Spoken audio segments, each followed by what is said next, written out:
Flex ਹੈਗਾ। ਇਹ ਤੁਸੀਂ ਚੈੱਕ ਕਰ ਲਓ।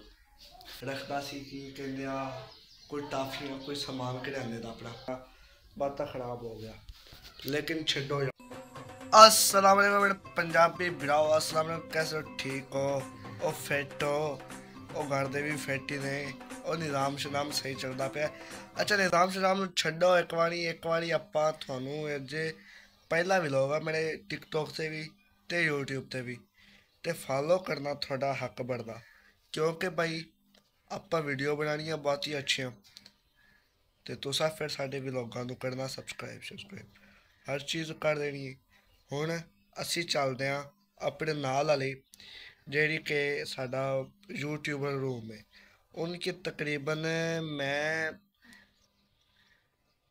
5-6 महीने बाद जा रहा अपने उस रूम में। ਉਹਦੇ मैं पहले किराना दुकान बनाई हुई सी जेह्ड़ी कि मैं लोकां काफ़ी जड़ना उधार जेह्ड़ा ना वो मेरा बाता हो गया सी 1-2 लाख। फिर मैं दुकान बंद करती। मैं कि यार इन्ना उधार देना है यार, इस नाल चंगा दुकान ही बंद कर देंगे, अपना कोई यूट्यूब ते आंदे आ। हुण यूट्यूब ते उधार तो होंदा कोई सब्सक्राइब होंदे वो तुसा कर देना, टिकटॉक ते फॉलो भी तुसा कर देना। आओ एक बारी चलदे आपां अपनी दुकान ते, दुकान विजिट कराइए थानू। हुण यूट्यूबर रूम है भाईजान ते साडा आ गया हुण सोहे रंग दा की कहीदा इनू यूट्यूबर रूम। आ चेक करो, चेक मी ए मेरी वो बाणियां सी जिन्हां विच मैं कुछ रखदा सी कि कहंदे आ कोई टाफियां कोई समान करियाने दा अपना।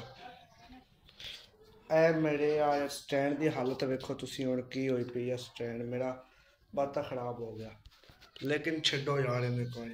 हुण तुहानू अपना फ्लैक्स दिखाई जिस ते मैं काफ़ी बैठ के वीडियो शीडियो बनाना। ए मेरा फ्लैक्स हैगा, ए तुसी चेक कर लो। हुण तुसी कर दिओ सबसक्राइब लाइक, बहुत अच्छे वीडियो मैं बनाना व्लॉगां ते वड़ लाना चाहिए।